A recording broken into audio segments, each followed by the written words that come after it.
हरे कृष्ण परम स्नेही मित्रों, आज फिर से आपके समक्ष प्रस्तुत है श्रोता और स्वामी जी की कुछ महत्वपूर्ण ज्ञान चर्चा।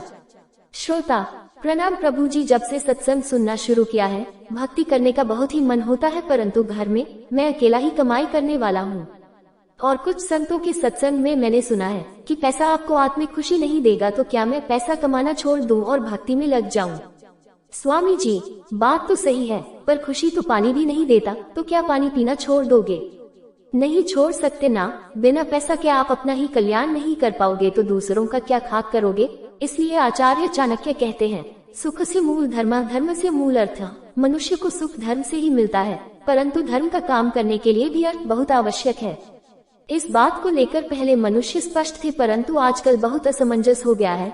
वह क्यों हो रहा है? क्योंकि आज के समय में किसी को जीवन की असली शिक्षा बताया नहीं जाती है। संस्कृति का जो ज्ञान होता है वह सिखाया नहीं जाता है। तो होता यूँ है कि जब किसी को संस्कृति का ज्ञान नहीं सिखाया जाता, तो उसके जीवन में भक्ति, धर्म, पैसे और भोग का जो स्थान होता है वह स्पष्ट नहीं होता है।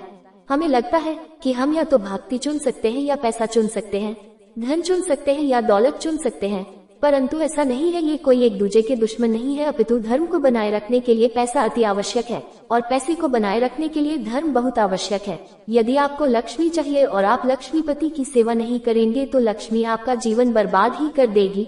जैसे ही जीवन में कुछ अच्छा पैसा आया, नहीं कि हम उन पैसों को गलत जगह और गलत आदतों में, जैसे जुए में, लड़कियों में, पार्टियों में, ऐसे फालतू की चीजों में पैसा बिगाड़ देंगे। और यदि हमें घमंड है कि मैं तो नास्तिक हूँ और हमारे पास पैसा है और कोई बुरी आदत भी नहीं, तो किसी न किसी प्रकार की शारीरिक कष्ट से या और किसी प्रकार से धन का नाश तो हो ही जाएगा। परंतु यदि लक्ष्मीपति आपके जीवन में है, लक्ष्मी आते ही आप यदि उसका उपयोग करते हो लक्ष्मीपति की सेवा में, तो ये सभी चीजें आपको हैरान नहीं करेगी, क्योंकि आप धर्म का पालन करेंगे तो आप संयमी होंगे, आपकी इंद्रियों पर आपका संयम होगा, तो आप यहाँ वहाँ पैसा नहीं उड़ाओगे। गौ की सेवा में, संतों की सेवा में, जरूरतमंद की सेवा में इन सब पैसों का इस्तेमाल करोगे। और चलो मान लो कि आपके प्रारब्ध के कारण आपका पैसा चला भी गया, फिर भी आपको कोई मोह नहीं रहेगा, आपको कोई इतना भारी दुख नहीं होगा कि हम अमीर थे और गरीब हो गए, या बस टूट पे आत्महत्या करने का मन हो रहा है। इसलिए हर गृहस्थ को बिना संकोच के अच्छे से पैसा कमाना चाहिए। और इसके बारे में तो शास्त्र भी यही कहते हैं कि जिस ब्रह्मचारी ने अपने ब्रह्मचर्य के समय पर दबाकर ज्ञान इकट्ठा नहीं किया है, जिस गृहस्थ ने अपने गृहस्थाश्रम के समय पर अच्छे से धन अर्जित नहीं किया है, और जिस वानप्रस्थ ने अपने वानप्रस्थ के समय पर अच्छे से मान इकट्ठा नहीं किया है, तो उस व्यक्ति को संन्यास का अधिकार ही नहीं है। क्योंकि वह क्या ही कर सकता है, क्योंकि उसने तीनों आश्रम में कुछ नहीं किया, तो वह चौथे आश्रम में क्या ही कर लेगा। जब व्यक्ति ने तीन आश्रम में धर्म, अर्थ, काम की प्राप्ति नहीं की, तो वह चौथे आश्रम में मोक्ष को कैसे प्राप्त करेगा? क्योंकि यह जो पूरा वर्णाश्रम प्रक्रिया है, इसकी जो पूरी आर्थिक जिम्मेदारी है वह गृहस्थ के ऊपर है। एक ब्रह्मचारी पैसे नहीं कमा सकता, एक वानप्रस्थ पैसे नहीं कमा सकता, और न ही एक सन्यासी पैसा कमा सकता है, तो पूरी अर्थव्यवस्था चलाएगा कौन?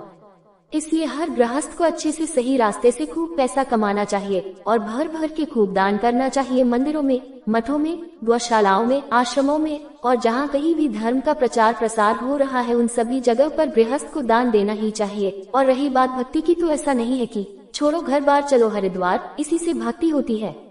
परम स्नेही मित्रों, यदि अभी तक आपने अपने इस चैनल को सब्सक्राइब नहीं किया है, तो अवश्य सब्सक्राइब करें, घंटे का बटन दबाएं, वीडियो को लाइक करें। बंधुओं, हमारा प्रथम लक्ष्य 500 सनातनियों को इस चैनल से जोड़ना है, तो चैनल को अधिक से अधिक शेयर करके अपना अमूल्य सहयोग एवं समय प्रदान करें।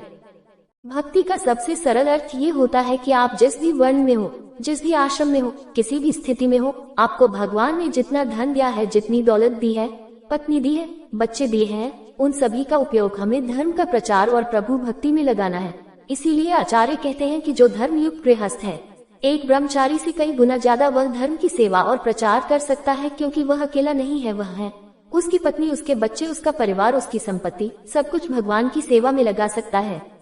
इसलिए आप कभी भी नौकरी करें, बिजनेस करें, कुछ भी करें, आपको यह नहीं सोचना है कि आप अपनी ऐश मौज के लिए कर रहे हैं। आप ये सोचे कि आप धर्म के लिए ये सब कर रहे हैं, आप भगवान की सेवा के लिए ये सब कर रहे हैं। फिर आप जो भी कमाते हो उससे अपने परिवार का और अपने समाज का अच्छे से पालन पोषण करो, और उसके बाद जो भी पैसा बचता है उसे धर्म के प्रचार और प्रभु भक्ति में लगा दो। एक गृहस्थ का यही कर्तव्य है, और ऐसे ही वह भक्ति कर सकता है।